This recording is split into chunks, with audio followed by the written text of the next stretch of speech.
Welcome to Tasty Jamz, a video podcast for rock and metal musicians, where each week we feature new bands to showcase their music and hear their stories so that you can get you and your band out of the garage and onto the main stage.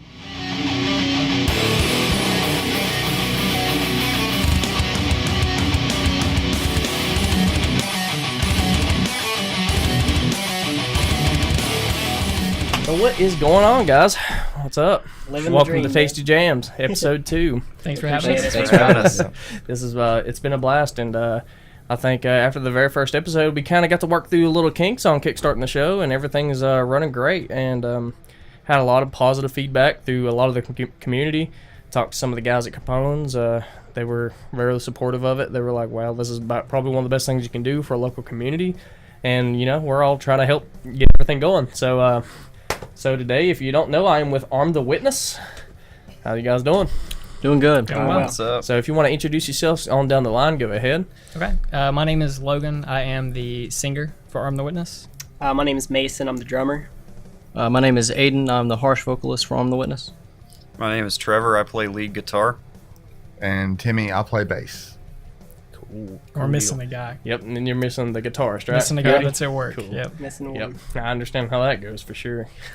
So last week on the episode, we talked about forming a band. Getting to the part when you're ready. You want to form a band, how you go about it, as far as using like multiple media and stuff like that. And we're gonna kind of continue off of that discussion a little bit. But really, when you're searching for or forming a band, how do you communicate the style that you're going for when it comes into forming a band? Because everybody's got, even though you might have similar styles, even the little differences make up what exactly your sound comes from. So like when do you have a sound in mind when you're going for it when you're trying to start a band, or is it more or less like you just let it develop on its own? What do you kind of do on that, really? Whenever we started this band, my brother and I were the original members. We had been in bands previously. We've been playing in and out of bands since we were 12. So we played pop punk before. Nice. Led worship at a church for a little while. While we were at the church, we kind of decided that really into bands like Under Oath and Inhale, Exhale, things of that nature. So we kind of had the discussion, and this was definitely the direction that we wanted to go. Okay. So with that being said, we just kind of found some like-minded people, and we've had some lineup changes along the way, but I would say that, first and foremost, we let everybody know exactly what we were going for, and I think that everybody was down for it. So then we just kind of, pieces fell into place, and here we are. Nice. Yeah. So you mentioned pop punk earlier. How does pop punk really work with metal? Because I know metal's an intense crowd. I mean, if you've seen Slayer live or go to a Slayer show, it's pretty intense. And the pop punk is kind of newer or more modern. Hasn't really been in metal too much, but in the same sense, it kind of has. If you look at like the '80s hair bands and stuff, it was kind of just a different style of pop mixed with it. I guess you would call glam or anything like that. So really, how does pop punk work with modern metal now? First of all, pop punk was extremely fun to play live. It was a blast. But for us, it wasn't really that hard of a transition. A lot of our choruses are a little poppier, so I guess that kind of originates from whenever we used to play pop punk. Mm-hmm. Honestly, it wasn't a very hard change at all. It wasn't hard at all? No. You ever get any backlash from some of the, I'm a hard metal guy, and those guys? Oh, yeah. There's definitely some of that, it seems like, but I think that where, pop punk and metal are somewhat of underground genres at times, and it just kind of helps us mesh together, both being the underdogs a lot of times. Yeah. Oh, yeah. So, definitely on this episode, you want to stick around. In this middle of this episode, we're actually going to be showcasing their latest music video that they filmed here at Quantum Ascension Studios, and it was actually really awesome. So hopefully you guys can stick around and check it out, and stick around later for this episode because we're going to see another acoustic performance, and I cannot wait to see that. So one of the cool things about seeing acoustic performances is it's a unique performance every time, almost, especially when you film something live, and so it's not necessarily something you're just going to get on a bonus track of a CD usually. You have to usually go out and catch it. So you got the pop punk in going into metal, right? So how is that really different as far as like the technicality wise? Is it the same? Do you guys use electronic stuff with your music and stuff? Because I mean, I've heard a little bit of backing tracks, like adding electronic stuff. Do you bring a laptop on stage, or how is that done? We have a it's like a little tablet that we bring with us. Okay. So once we go to the recording studio, they send us what's called stems. Okay. And it's just pretty much all of the sounds that we used kind of backing the music and everything. That way when we play live, we can actually replicate the sound as close to the CD as possible. Yeah. Yeah, I use we've had to use MP3 players or CD players, tape cassettes, or anything on stage, and you have to time that up. So how does that work with the metronome with the drummer?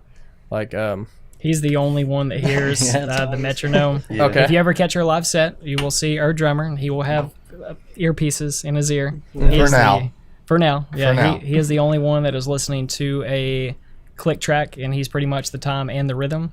If he was like horrible on a metronome, then we would not sound tight live at all. So like when you play the intro to a song, let's say it has like your intro, you just hit play on the thing, and then how do you time that with your metronome? Or normally I'll give myself about 2 measures, kind of a lead in, and sometimes the metronomes just go on at all times.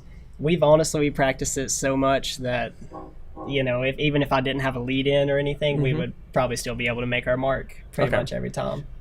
So, and you guys played Warped Tour, right? Yeah. We did. So how was the monitoring on stage there? Did everybody have in-ear monitors? Because I know those are some pretty massive stages. Was everybody monitoring on that? It's honestly, you know, I love Warped Tour to death, but that's something that seems like the monitors on stage, a lot of times you can't hear yourself as what everybody's hearing out there. We don't have in-ears or anything, same exact as we would be anywhere else. You know, just he's running the click metronome in his ear. And like I said, a lot of times you kind of can't hear exactly what everybody's hearing out there. It's just like being at any other venue, really. The rest of it's just us going off of him, basically. Exactly. Nice. Like that's pretty cool, because I played a lot of shows where monitors were a nightmare, and unfortunately I never had the opportunity to work with in-ear monitors or anything, because we never really played it at a place that really needed it too much, although we probably did, because it was just a wall of sound behind us, and it was just, you get lost in that adrenaline, and it's all just muscle memory at that point. You know, I mean, you're just listening to the drummer, you kind of zone out what you're listening for. And but I know as a vocalist, having those monitors is super important, because if not, you can blow out your voice really easy. A lot of people don't realize that you can do that. And I've heard some people like cover their ear or something like that when they're screaming, so they can kind of hear their own voice ring inside of their head, so they can kind of get away that way. Yeah, that's definitely something that I do quite a bit, especially at practice. A lot of times, you know, our monitors may be pretty good at the venue that we're at, so I can hear everything and know what to go off of. But there have definitely been times when, you know, me and Logan both hear no monitors really at all, or not much sound coming out of them, and not the best sound person to turn it up when you need them to, and you kind of don't know what to go off of, because like you said, you just hear that wall of sound behind you, and it's easy to get lost in that without any monitors at all to have any kind of cues of when to come in, and you just kind of got to fill it out if that's the situation you're in. So one of the things, because you're looking at setting up a stage, and obviously you have your sound check, but really the sound check is really just kind of making sure your levels are right, making sure everything's going. But as far as equipment set up and making sure everything's set up, preparation is one of the most important things to making sure you have a good live sound or a good setup. So, but at practice, a lot of people tend to practice differently than they play live. We always tried, in my last band I was in, we always tried to play standing up and practice the way we would perform, the way we kind of got more natural at it. So what do you say to that? Is there really a advantage to doing that, practicing like you would play live? Absolutely. Every time that we practice, we always completely set everything up from scratch. Same thing whenever we are finished. We completely break everything down and put it in the cases. A lot of times, especially if you're playing somewhere like Warped Tour, or you just want to battle of the bands, it's not just your performance that matters. They'll actually go through and they will check all of your times of how long it took you to set up, how long it took you to be in your sound check. Did you stay on your set time exactly to the T? How long did it take you to break down? There's really is a lot that goes into it, a lot more than what people would think. So as far as our setup, we've tried to simplify everything as much as we possibly can. We've got a a hard case that has everything for our guitars in it, already set up, from our wireless systems to our bass amp to our Axe effects for our 2 guitars. So really, the only thing that we're carrying in is our cabinets, that one big case, and then the drums.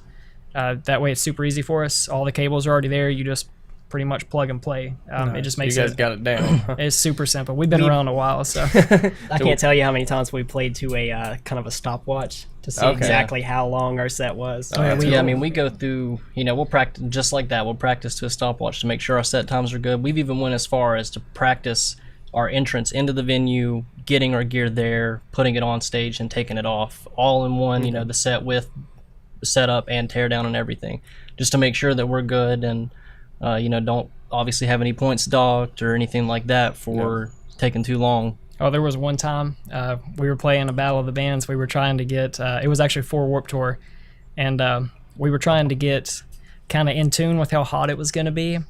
So not only did we do all of our setup and breakdown, but we cranked the heat to like 90 in our practice space. Ever. Sweat, man, it was sweaty. And we're always trying to improve on our setup and breakdown time and everything with that. So every time that we do it, we try to do something that could potentially help or possibly hurt, and then we cut that if it hurts. I see a lot of bands always tweaking with their gear and stuff in between songs, and just as soon as the song's over, they run back to their amp and they're sitting there messing with it, maybe tuning and stuff like that. And it's like, wouldn't you do all that before you would set it, get in there? That way you could have more crowd interaction in between the songs and less amp interaction, or sitting there tweaking out stuff. Now, I understand if it's something like your double bass pedal just falls off or something. That's happened. Technical difficulties. I've seen that before. You're going to have technical difficulties. So what do you say what do you do when you have technical difficulties on stage? Because it happens a lot. It's happened to me. And I always just try to pretend like nothing happens and just continue with the show, until that song's at least done. See, I guess a lot of times what I like to do, people don't necessarily, everybody knows that you're human and you're not perfect, you know what I mean? And bands mess up at times. It's when you make a big scene, like, it's a major problem that something happened, equipment's going to mess up. A lot of times I like to play it off, with everyone and explain to them at times, maybe having technical difficulties, but I still interact with them, and Logan, we still both interact with them while everybody's getting whatever it is fixed. Hopefully if it's not a mic issue, then we just got to kind of yell out in the crowd and hope they hear us. But I've seen bands where this mic just not work. You have to go to another mic or like breaking a string on stage. Remember when I did that? That's happened a lot. It happens. If I had $1 for every time that Mason cracked his snare drum head in the middle of a set. I've seen that. I've also seen the beater pedals go straight through the kick drum. I've seen that happen a lot. Pedals falling off or just completely coming apart. Cracking cymbals is pretty normal, or a cymbal stand falling over. Most people are using racks nowadays, so the cymbal stands don't fall over. It's all one set, which makes a big difference. So what is considered stage-worthy gear in today's music scene? For the music that you guys playing, like, what is acceptable, what's not acceptable? I mean, there's tons of stuff that are acceptable. For us, we just prefer the sound of an Ampeg 8x10, and I think you've got the SVT 8 Pro, right? Not Pro? I think so. SVT8 Pro. We like Ampeg a lot. Ampeg's got a really great sound for metalcore. We run Axe effects now. We ran some tube amps for a while. Love the sound of a tube amp. Love the simplicity of an Axe effects though. So we actually run the Axe effects 2 for both of our guitars. 2 Pro for both of our guitars. For our cabinets, we ran Mesa for a while. I really like Mesa. Mesa sounds great. Now we have went with Orange. They've just got a little more of a bassier tone to it, and we do play in a drop tuning, so it really is. It's there every time that we need it. That a little bit better. Yeah, because I've been using Mesa cabs for a long time, and always love those. But there's also a lot of other amps that give it different dynamic sounds. So really, it's all about your unique sound that you're using a cab for, because the cab does make a huge difference. I mean, it's just as much of the tone as your amp itself is. I agree. As far as microphones, we run wireless microphones, and I really enjoy Shure. So we're running the Shure SM58s right now. We take those everywhere that we go. never had a microphone that I like better. I had an Audio Technica one time that I really enjoyed. I don't know. The Shure came in and Shure's, a couple Audio Technicas, but yeah, Shure's always like kind of like the standard for every vocalist I've ever seen. It just it's just got great. that clarity, especially where I do harsh vocals. It seems like I can hear a lot more of my tone whenever I'm using that mic versus any other mic that I would use. And having wireless, we got 6 members in our band and we move around a lot, so it's having wireless really helps out. And so even for hard vocals, you still use the SM58? Yeah. Okay. Because I've seen some people use the SM57 instrument mics on vocals a lot, and even on the package it says it's a vocal microphone. And why would anybody use the SM57 for vocals? I really don't know. It picks up a lot more than just the vocals is my only thing with it. It picks up a lot of that low end that you really would normally cut out. Anyway, so you get a lot of your stage volume bleeding through. Okay. Yeah, those are hot mics. They pick up a lot of stuff. So as far as for screams and hard vocals, how do you prepare your voice, throat, diaphragm, how do you prepare that for the stage? To be honest, I start the day with singing. Before I do anything, I try to warm my voice up. I'm a bass, so I usually sing stuff that's lower to get me really warmed up. I try to honestly talk quite a bit before I go on. That way I'm warmed up, and whenever I go out there, I just let loose, and I don't really know what singing had to do with it, but anytime I warm up way beforehand and do a little bit of singing, it helps out. Your voice a lot. Yeah. Okay. Because a lot of it, a lot of screaming, especially technique-wise, is very similar to singing. Okay. To me, at least, that's how I get through everything without damaging my voice at all. Yeah, so I've watched Melissa Cross's The Zen of Screaming in 1 and 2, and she has a lot of these warm-up techniques that they do, and one of them is humming. Yep. Just like like that. Yeah. And it's really, you can push it really hard without hurting the throat and everything, and it just kind of opens up the pathways for those heavy vocals. Yeah. Because a lot of people, when you scream, it's usually from your diaphragm. And you have some people that just can't project, and that's because they're using the throat. And you see it on the news a lot about developing spots for throat cancer and stuff just by people blowing out their voice.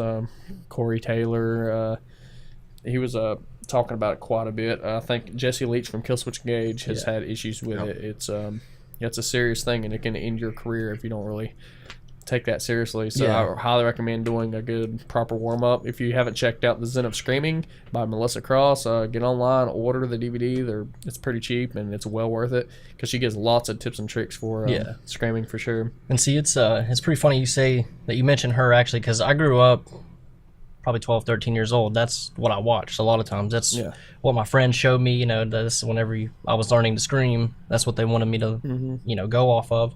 I applied a lot of those warm-ups and techniques in everything I've done since then, and I've actually been in contact with her recently, and I believe sometime in August, me and Logan will be going up and doing vocal lessons with her. That's awesome. Yeah, I'm pretty excited on that because really cool. That's a big dream mark, what I mean, for me.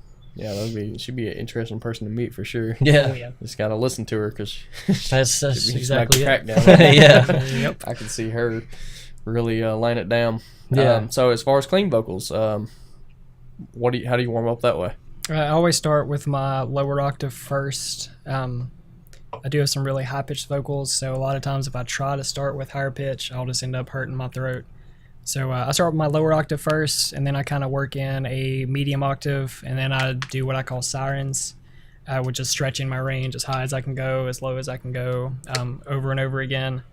And I'll also warm up my falsetto. I've just noticed that whenever I warm up my falsetto, it helps a lot with my lower range, especially after warming it up first. I generally take maybe about 30 minutes warming up before a set, and then I like to kind of chill and not talk for like 15 minutes and just kind of let all that soak in. Okay. And then I usually just run through maybe 2 or 3 songs of my favorite artist. And usually I'm good to go by that point. So I made a mistake one time. I was playing in a band, I was playing guitar and singing. I took a nap right before the show. Or it wasn't even a show, it was a practice, I'm sorry, but the stage was like a show pretty much. And I took a nap before it, and went in there and went to go belt it out, and my voice just went crack.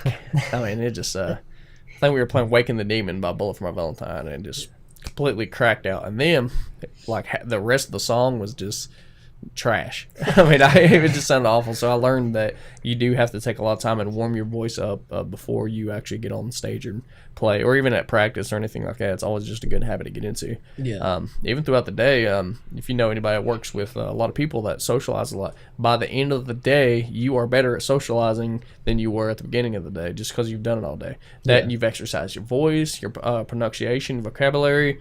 You just kind of get your mental aptitude more toward that, and then by the end of the day, you don't have to think of it. It just kind of comes natural. Yeah. But, taking a nap kind of resets your throat, resets your voice. It resets everything.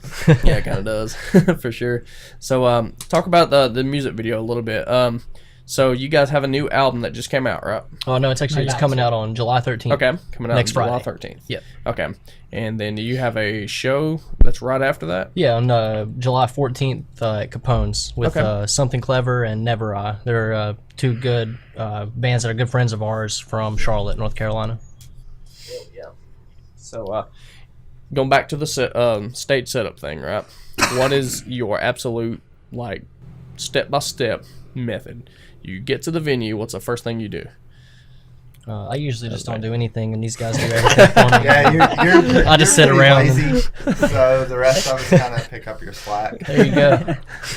For me as a drummer, I always like to get everything set up, kind of the levels that I'm going to be playing, make sure my toms are all even and everything. When we actually go to load on stage, the drums are always the first thing that we take, because they kind of take the longest to set up. I have the backing tracks too that I like to set up, so generally we do drums first, then we kind of move on to the cabinets and the axe effects and everything else. Nice. But we kind of do it all as a team, excluding Aiden because he's lazy. Yeah. But Man, they're giving you hell, you better step I it just up. show up whenever they start playing. Sound check comes in. I'm like, all right, I'm here. So you, Step up like on. when you get to the venue, do you at least let them know you're there, or who's your contact? Yeah, or that's they just that's kind of the know thing. you're there. That's pretty much that's what I do. I run in. I'm like, That's hey, we're his here. So job. you're the Rest social, of you're us the is social like butterfly. Carrying everything. Okay. Say, where do we set our merch up at? And then I get to hang out there for a bit. And Okay. I'm done after 5 minutes, and they're over here. then you pulling can find everything. him at the bar. Yeah, a lot of times. Automatic. Yeah, I always had issues with a band that I was in, and trying to get everybody on the same page. Everybody knew how to set their stuff up, but when you got something set up, then we try to move on and help the next person set up, and it just cuts down on a lot of time. So teamwork is definitely a huge important factor for sure. Yeah, that's what I always say whenever I do help out a little bit. I always say, just everybody grab 2 pieces of drums and pull them up on stage, and then we get it up there Rarely. quick. Rarely, though. Rarely. Keep in mind, that's very rarely. So one of the next things is so speaking of like Battle of the Bands, right? So Battle of the Bands is kind of like a competition for sure, right? What about your every show? Every show that you play, it seems like it's a very competitive community, but at the same time, it's not competitive at all. You're kind of helping each other. What do you really say to that? Is it really competitive? We try to not make it competitive because we host a lot of shows down in this area, and especially with bands in today's time, like show trading goes a long way. If we couldn't get in a venue because we've never played in, I don't know, let's say Texas, because we've never played there. If we did a Battle of the Bands or whatever, and this band's from Texas, like we're really cool with them. This is actually one of the ways that we got Never I to actually come and play on our CD release. They're an incredible band. They won the Battle of the Bands, the last one that we played at. And what was that one for? Summer Slaughter. Summer Slaughter. They won that one, but we kind of, we were really cool with them. They were really cool with us. We kind of talked about show trading, and here they are coming down in this area. So, kindness goes a long way. It gets us places that we couldn't go normally. Same thing for them. We can always show trade and swap and kind of work with each other there. Yeah. So, I always seen it as kind of like a, it's not competitive, but it is. Yeah. So, the show trading and stuff like that really has to be awesome. So, you do have to ensure that you're not being a dickhead to the other bands and shit. Yeah. It's worth more than the one show that you might win to play on. Yeah. Honestly. Because we played some shows with some douchebags. It happens, man. Yeah, Tends to we've be been the there. bigger bands we play with are that way. Yep. They got the big heads, I guess. Ego kills talent. Yeah. It does. You see some people and just they get on there and they think they're headlining for Metallica or something. It's Yeah. like, that shit doesn't fly. Yeah, not at least not in the metal community that I've seen so far. Yeah. It's a pretty hard community, and one thing they do not allow a lot of people to be disrespectful in the community. The other bands will let you know quick, and they will not play a show with you. Yeah. If you don't have bands to play with, you don't have shows. I mean, we're all trying to accomplish the same goal anyway, you know, so I never really understood the egotistical side of it. Yeah, it seems to be that way in a lot of industries too. Everything's kind of competitive instead of collaborative like it should be. Yeah. You know, so Mora Collective, do you do some stuff with Mora? We don't really talk about that. Nothing's on bad terms or anything really. I just kind of stepped away from that. It wasn't really in my best interest. It wasn't in the band's best interest at all to continue on. So we just kind of stepped away from all that, honestly, and keep pushing ourselves, you know, versus relying on somebody else to do it for us. Absolutely. Got you on that one. So I guess we're going to wrap up the section. I want you guys to check out Arm the Witness's new music video, Newborn. So give us a check out and let us know what you think in the comments.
You should have seen it coming.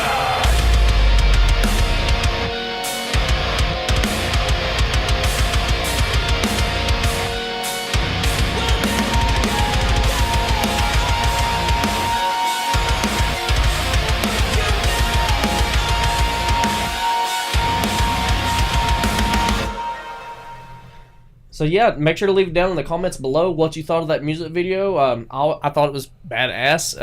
I had a lot of fun helping you guys film it, and Appreciate it. that was absolutely a blast. A lot of hard work, as it took us 3 days. Thank you 3 days work. again. Yeah, thank you. Thank you so much for shooting that video. We appreciate it. no You and problem, Dark Star really. Films as well. So actually, I want to take this time while we have it to discuss really why are music videos so important for bands, and what do you guys think on that? Why are they so important for marketability?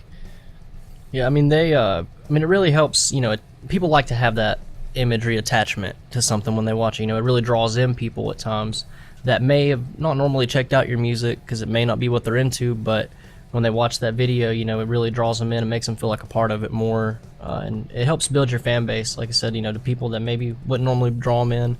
And then people that, you know, maybe they might check out your song once, but it gives them a reason to come back and watch it over and over again because it's exciting to them. Yeah, like I said, when it comes to filming music videos, there's a lot of stuff that goes into it. I mean, almost every band I come into, it's like we have to really explain to them what all is going to happen, how it's going to work, all the stuff that's going to go into it, because a lot of people think that, hey, they're just going to show up, shoot for a couple hours, and then that's it. And no. They're sadly mistaken. Yeah, now as far as like biggest question I get asked all the time is how much.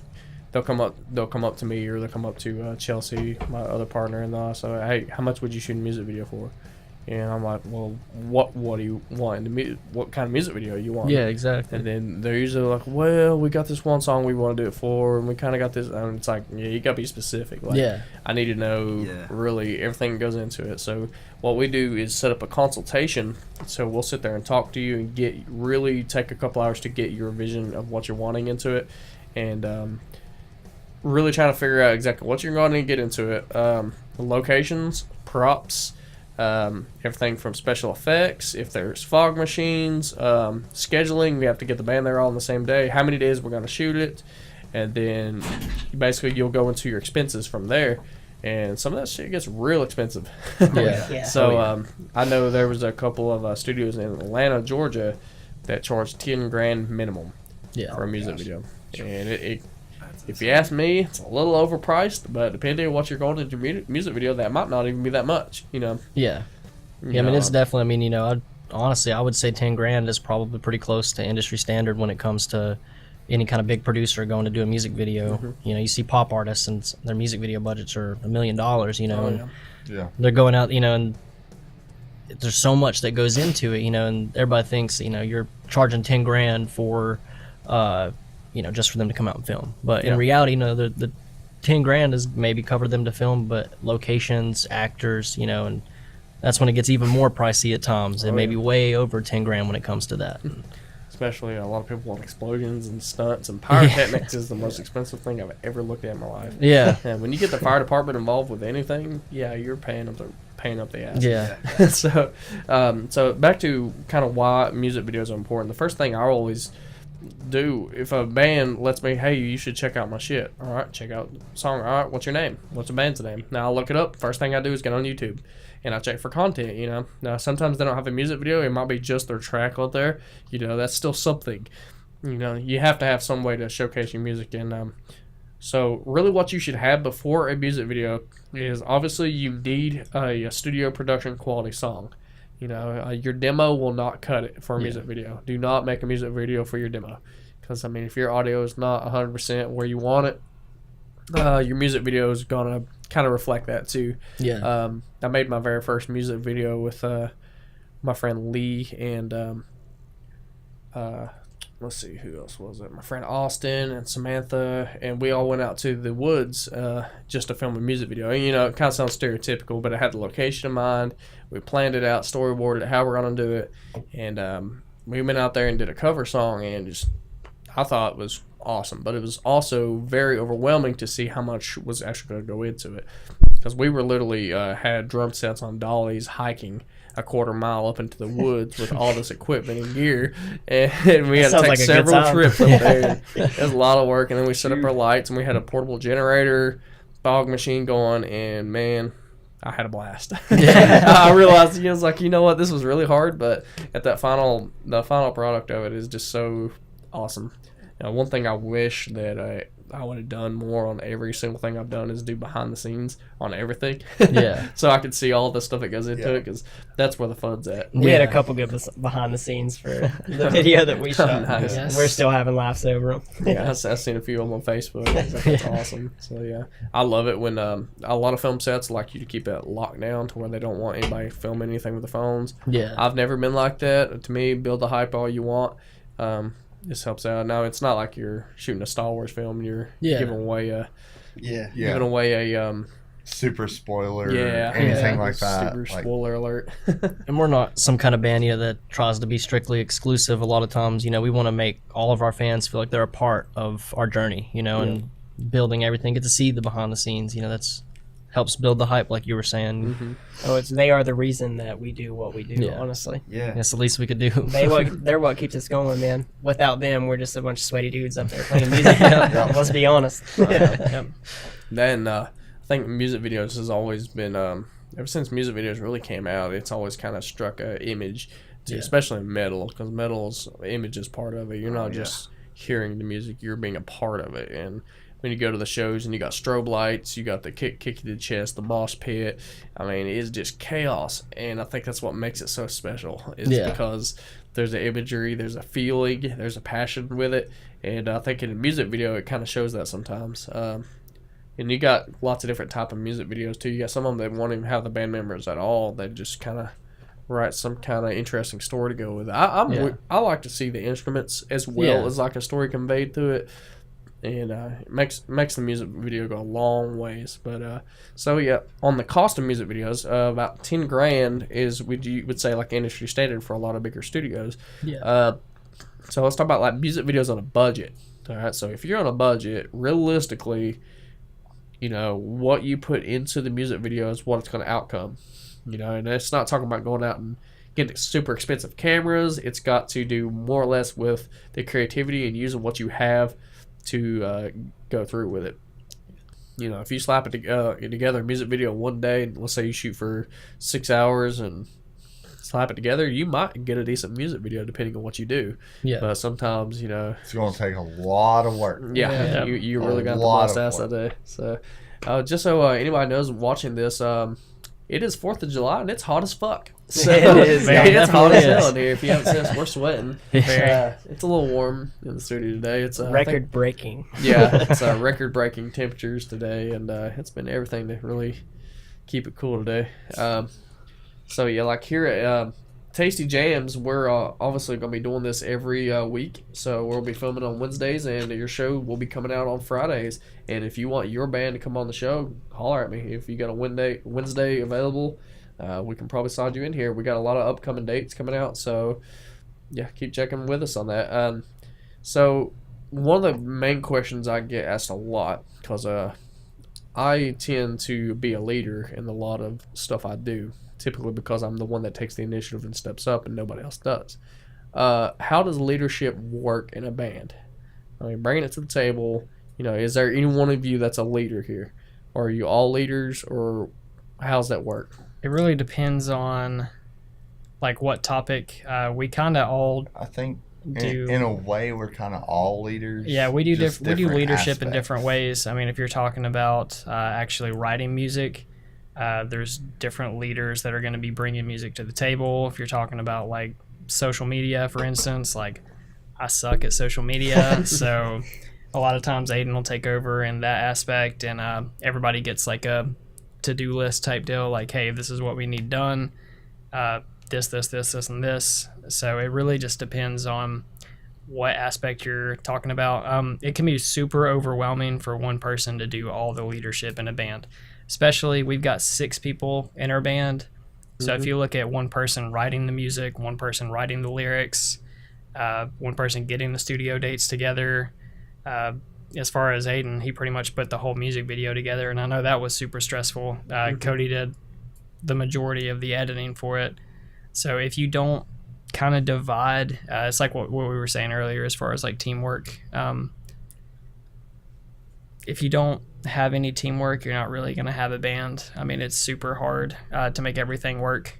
It's very much a divide and conquer type thing. Yes. Okay. Yes. Because I see a lot of bands that will have a leader that usually kind of oversteps the boundaries, and he just appoints himself as that leader. And I think unless another band member really steps up and shows that he can rival that, or wants to help take some responsibility from him, kind of falls usually into it's gonna just fall in that way naturally. And it's not just you have a follower and your leader. You work as a team effort through everything. And if you do have somebody in your band that steps up all the time and that's just making those decisions and it's pushing you guys forward, and you really support that and really trust each other with each other's decisions, but also question each other too. I mean, because one person trying to take care of 6 people is very, very difficult. Yeah. I mean, one person taking care of yourself is kind of difficult sometimes, Yeah. especially when you have your own gear, you got your own stuff that you have to keep track on. You shouldn't have to babysit it all ever in a band.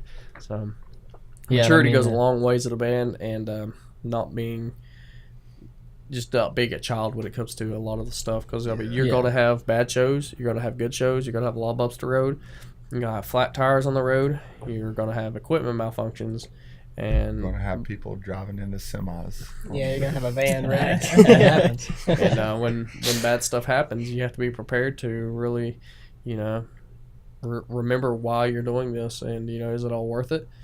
Yeah. It's up to you guys, And I think that just takes, a strong friendship.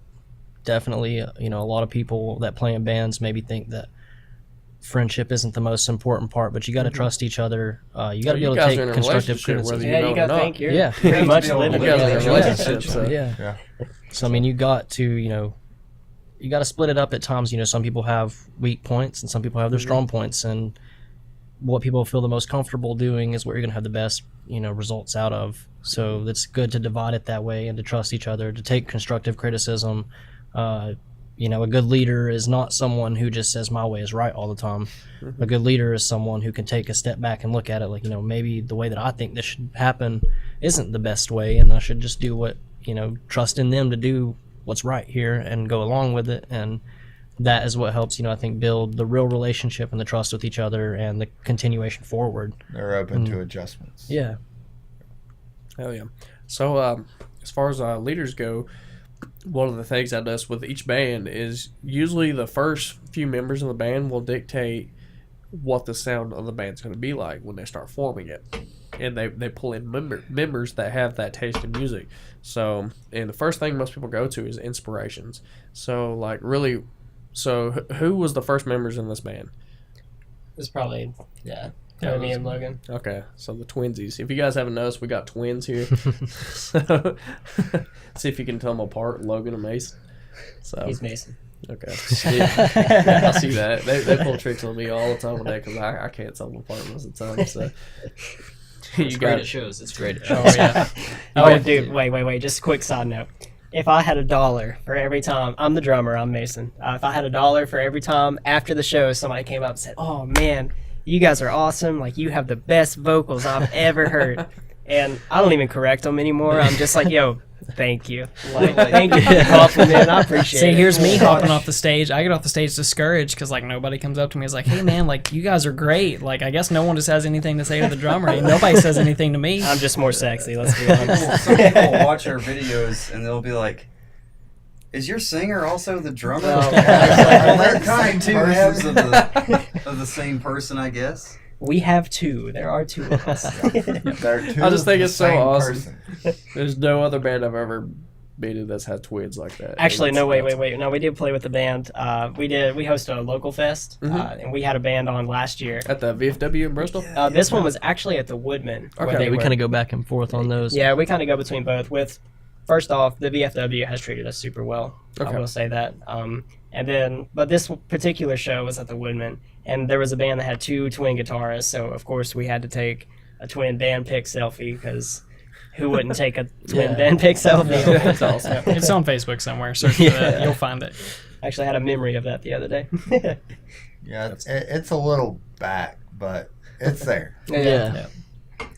So let's talk about bass players for a second. Oh. All right. So Glenn Fricker from Spectre Media Group hates bass players. All right. And it's not that he hates bass players. He hates most bass players right now.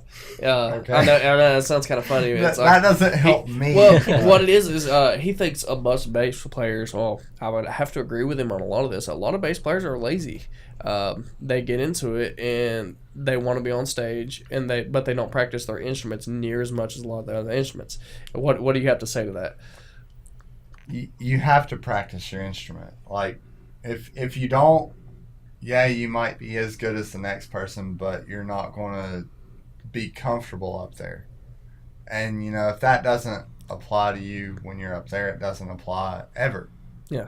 So you have to be the best at your craft you can be. Okay. So I mean, like, I had a long road coming into playing bass for the band. I started as the roadie. Okay. And he was a great roadie. Transitioned on. Yeah, I just kind of worked at it. I've been Those playing monkey bass fuckers for and shit. more than 10 years. Yeah. And just whenever I could, I wanted to pick it up and try to learn something. Yeah. And I don't know, I hate the lazy side of it. Okay. Like, people think bass is the easiest part. No, it's half of the Yeah, rhythm I think a lot of people think It is the easiest part. No, I'm just kidding. I'm just- I can't hear you over here. So I don't know what you said. no, this guy really So- he practices more than like anybody that I've ever known Yeah, that's been a I bass mean, player. Like I said, I'm not hating on you. No, I understand it. It's- It's a very common all the misconception. bass players but just go on. They have to work with the drummer Yeah. a lot. I was a to bass make player. Sure, So you play 'cause more that's percussion the style bass. backbone of the music. Agreed. Okay. Is See, the drum and the bass. I was a It's bass the player backbone. for the original band that we did. That was the pop punk band, and I was the stereotypical guy that you're talking about. That was like super lazy and never wanted to do anything. I carried some equipment, so like you I know, mean, That's what I To did. be honest, Started out. I thought about it too. It's like, oh, That's all I did. play starting guitar out, for a actually, bit of years, so- and I was like, man, bass would be so awesome because I get to go up there and just headbang and jump up and down and off my ass off, and I don't even have to worry about messing up. It was I like, wish. it is super fun. He's not your stereotypical bass player though. Awesome. I mean, you'll catch him all the time with his earbuds in, playing his instrument. He's cool. yeah, he's Yeah, well, definitely actually, when he first joined, so we used to share an apartment quite a while back. When Timmy first joined, or first got the idea of joining, he probably stayed at our house for about a week straight, and I don't think I ever saw him with It his was earbuds. more than that. It's probably about 2. Yeah, it about was, it was a 2 good weeks while. straight. Anyway, he had those earbuds in. I mean, 95% of the day, he quit to eat and pee, and that was probably And about sleep. it. And Just sleep. a little bit. He don't sleep though. I really don't. So he was I feel you on the very nocturnal. dedicated to practicing, very much so. He's a very dedicated member. So, do you play with a metronome? Sometimes. Say I play with the drummer. I play with him, and when I don't play with him, I play with a metronome. Yeah. So Play kind of with a thing. metronome will change your life, especially in the Absolutely. studio Yeah. tracking. Because you've probably ran into riffs before. They're just like, how is this riff match with this metronome? And Yeah, but yeah, take a practice on that for sure. yeah, definitely. So, how long did it take you to develop your bass tone? Because I've seen you guys live, and your bass tone is killer. I mean, it's really crushing. It's kind of like 33.3, 33.3, 33.3 between me, Logan, and Cody, the Okay. guy that's not here right now. Mhm. Cody used to play bass in Star City Meltdown, who was pretty big, and he just kind of helped us out with direction of bass tone, kind of. So, do you use any overdrive on your bass at all? nope. No, we do not.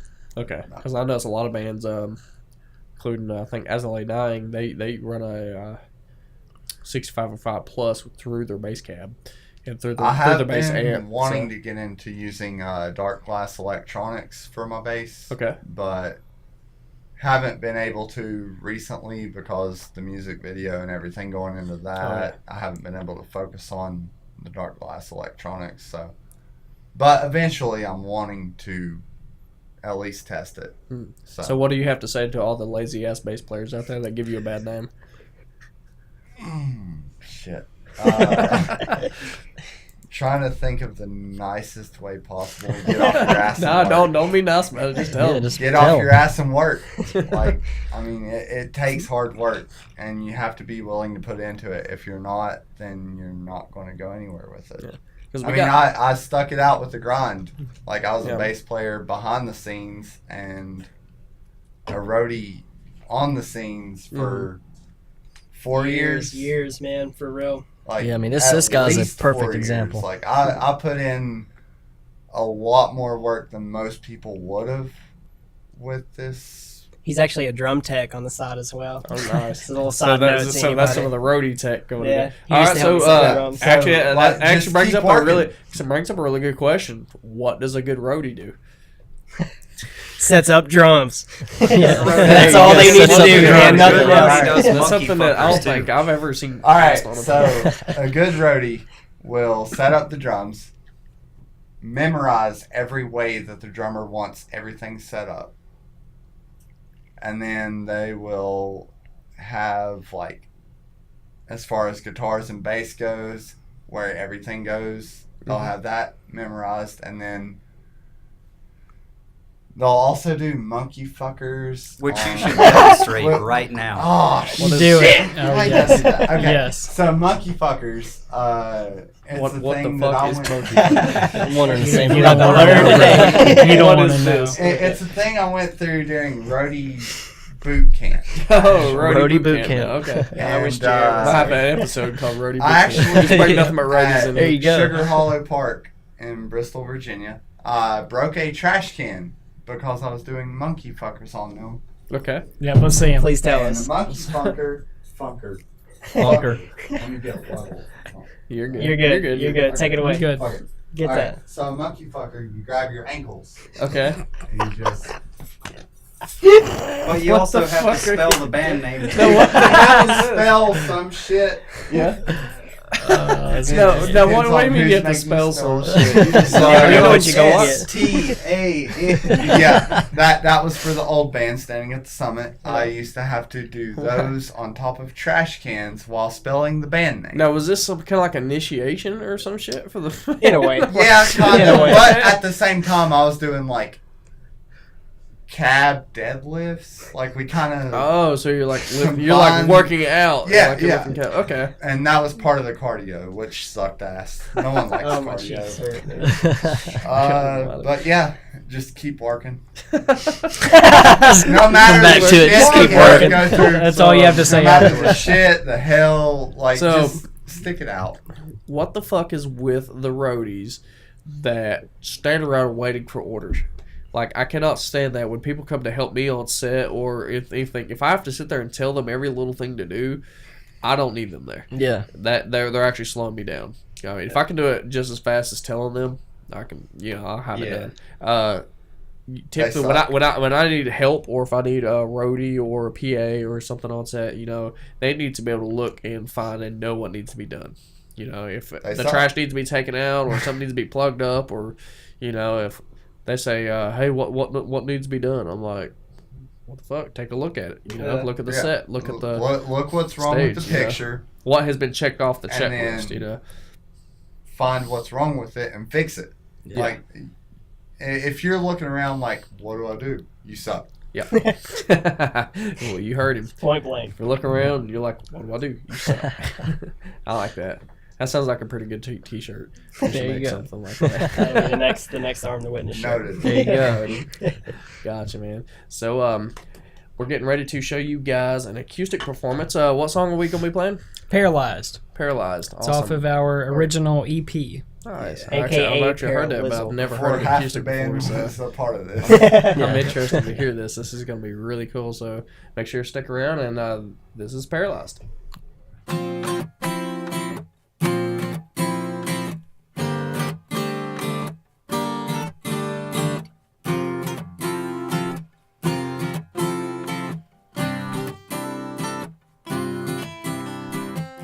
Let me start off by stating that I am not perfect. God knows I try. Let me clear a bar before we sink further. Reopen the door to the truth. One God, one love, one way, one truth, one light. One God, one love, one way, one truth, one light. Set your right aside.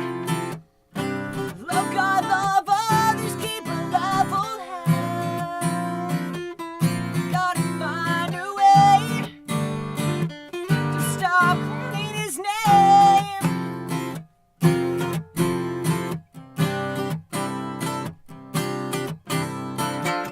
If we uncover the roots, we can get back to the way it was supposed to be. We continue to fight our own breed while the hourglass goes deeper than the air. World of place and pride above his will.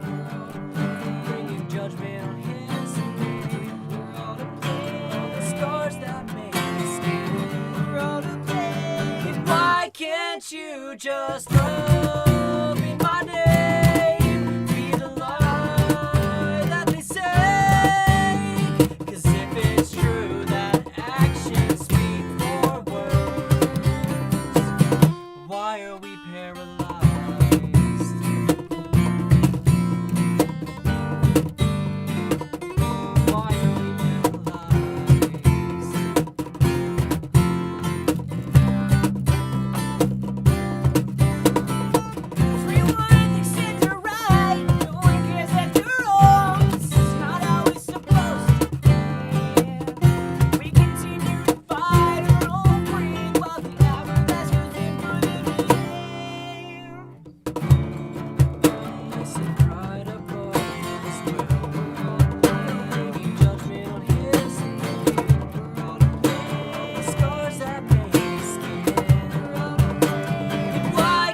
can't you just love in my name and be the light that they say?